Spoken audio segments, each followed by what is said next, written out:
Yang berdaulat itu adalah yang saya sebut state corporate crime.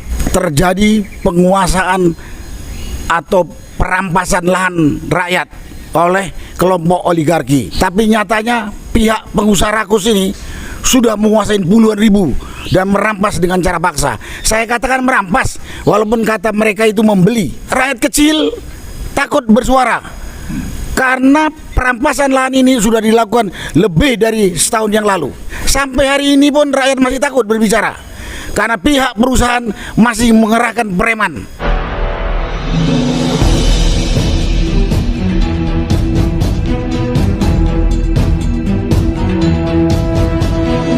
Saya Yani Muhammad, driver online Depok.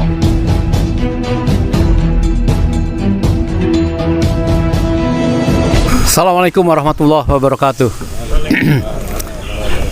Saudara sebangsa dan setanah air seluruh Indonesia, kita tahu bahwa penguasa baik di daerah PIK ataupun daerah wilayah PSN PIK telah gagal mensejahterakan rakyat dan bahkan tidak ada kasih sayang kepada rakyat.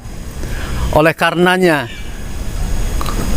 keributan atau perseteruan atau pembelaan para tokoh yang sudah berlangsung hampir setahun ini, maka insya Allah sudah menemukan puncaknya, dan sebaik-baiknya proyek itu harus dihentikan dahulu. Bahwa akan dilakukan seperti apa ke depan, itu urusan saya kira yang harus dilakukan dialog antara pemimpin dan rakyat, karena tidak akan mungkin bisa melakukan perbaikan karena mereka tidak punya konsep untuk mensejahterakan rakyat di wilayah PSN PIK. Saya kira besok itu adalah momentum yang sedang akan dilakukan oleh para tokoh dan bersambut dengan para masyarakat di sana untuk melakukan seruan bahwa hentikan PSN PIK, entah itu PIK 2 atau PIK sampai berapa, pokoknya hentikan dulu, dan kita dorong pemerintah untuk mempunyai kemampuan melakukan ini dan melakukan pembangunan ke depan. Saya kira itu. Assalamualaikum warahmatullahi wabarakatuh. Assalamualaikum warahmatullahi wabarakatuh. Waalaikumsalam warahmatullahi wabarakatuh. Mari kita simak negara kita pada saat ini. Apakah negara kita ini masih berdaulat atau tidak? Mengapa saya katakan begitu? Karena dari fenomena-fenomena yang terdapat di berbagai daerah, bagian dari daerah-daerah itu hampir dikatakan sudah didolimi dan dikuasai. Yang punya, yang disebut yang berdaulat itu adalah yang saya sebut state corporate crime. Dan state corporate crime itu adalah persekongkolan antara pengusaha jahat dan tamak bersama dengan pejabat-pejabat publik yang berkhianat kepada rakyatnya sendiri. Nah, inilah yang menurut saya harus kita hapuskan, yang disebut state corporate crime. Karena apa? Karena ini bisa kedaulatan kita ditelan habis sama yang disebut state corporate crime. Sekarang PIK 2. Terus mana lagi? Rempang, di mana lagi? Di Sumatera Utara, di mana lagi? Di beberapa daerah yang disebut mendapat izin pertambangan, penggalian sumber daya alam, baik di Sulawesi, baik di Papua, maupun yang ada di Sumatera Utara. Jadi oleh karena itu, mari kita rakyat sama-sama pada besok hari mendukung dan memproklamasi kemerdekaan kita untuk berdaulat, dan kita perangi musuh-musuh rakyat ini, karena ini sudah jadi musuh negara.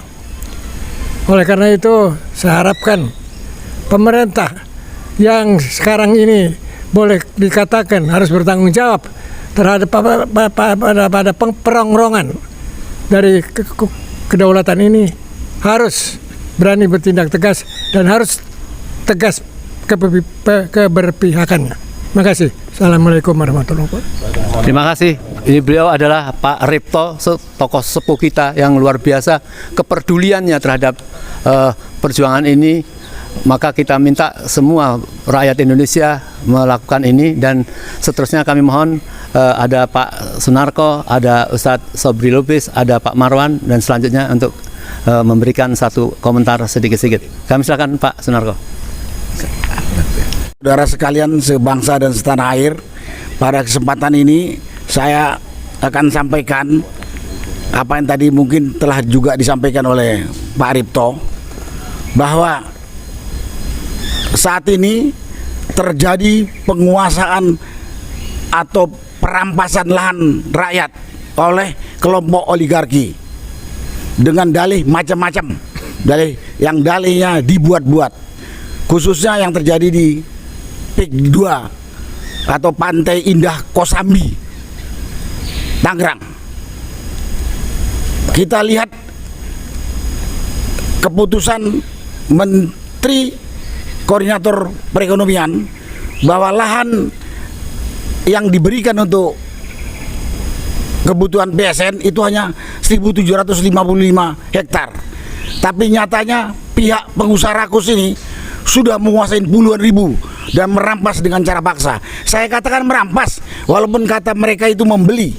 Tapi kita bisa bayangkan kalau harga 500.000 dia beli 50.000. Apakah bukan itu perampasan? Bahkan ada lahan-lahan tertentu yang sudah mereka kuasai dengan diuruk, ditimbun, dan belum dibayar. Rakyat kecil takut bersuara karena perampasan lahan ini sudah dilakukan lebih dari setahun yang lalu. Saya sudah melihat kondisi di lapangan, sampai hari ini pun rakyat masih takut berbicara karena pihak perusahaan masih mengerahkan preman dan satpamnya. Karena itulah pada kesempatan ini kepada rakyat, kalau kamu merasa terjolimi, kalau hak kamu diambil dengan paksa, ya dilawan. Nah, kami ini datang, kami ini bukan pengangguran, tapi kami ini adalah aktivis yang peduli dengan keadilan, peduli dengan hukum. Kalau masalah keadilan, kelompok oligarki ini telah menguasai mungkin lebih dari 75% seluruh luas lahan di Indonesia. Mereka itu jumlahnya nggak sampai 10%. Selebihnya yang cuma 25% itu yang dibagi-bagi kepada rakyat yang jumlahnya hampir 270 juta orang itu. Karena itu pada kesempatan ini juga kepada rakyat saya katakan, jaga hak kamu demi kelanjutan keturunan atau generasi berikutnya. Jangan nanti di daerah itu dibangun perumahan eksklusif yang kita sudah bisa duga, kita perkirakan kalau itu dibangun jadi perumahan eksklusif, maka rakyat yang tadi punya lahan makin rendah martabatnya, makin rendah kelasnya dengan penghuni baru yang akan dibangun oleh oligarki atau perumahan eksklusif ini. Itu kalau dilihat dari sisi-sisi kesenjangan dan keadilan. Kalau kita lihat dari sisi politik dan negara, indikasi pengembang akan membentuk negara dalam negara sudah sangat terlihat. Contohnya sekarang PIK 2 yang sudah dibangun, tembok pembatas dengan masyarakat asli di sana. Ini kan bukan pembangunan namanya. Pembangunan oleh negara tidak boleh meninggalkan satu pun rakyat yang tidak menikmati. Karena itu faktor keadilan dan tanggung jawab negara. Nah, itu kepada rakyat. Karena itu besok kita tunjukkan kepada dunia bahwa kita ini protes dengan kebijakan negara yang menurut saya kebijakan gila atau konyol. Pembangunan perumahan dia bilang proyek strategi nasional. Di mana letak strateginya? Proyek strategi nasional yang mengelola, yang memiliki swasta. Gila tidak? Menurut saya yang gila ini adalah pemerintah yang memberi izin. Karena itu pada kesempatan ini juga saya sampaikan, saya himbau kepada pemerintah, terutama pemerintah setempat dan aparat keamanan. Jadilah kau jadi aparat pemerintah yang benar, sesuai tugas pokok. Jadilah kau aparat keamanan yang benar sesuai dengan pokok, tugas pokok sebagai pengayom secara adil, bukan malah menindas. Saat ini kita udah lihat abdesi, termasuk aparat keamanan kepolisian ikut menindas. Mungkin hari ini udah menurun, tapi kita punya catatan berapa banyak rakyat yang sudah dikriminalisasi.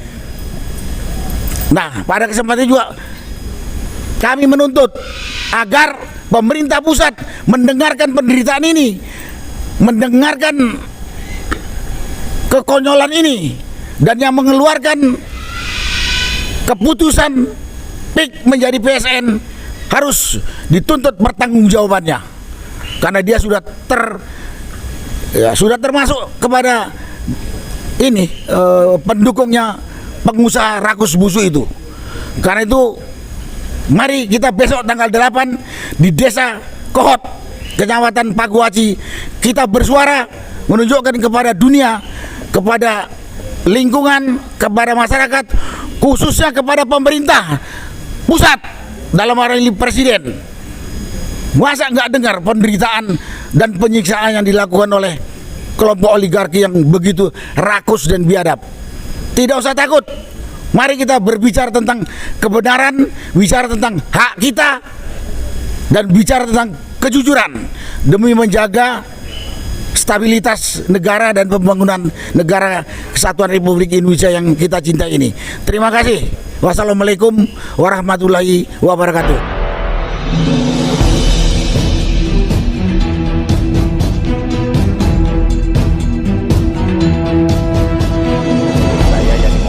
Driver Online Depok.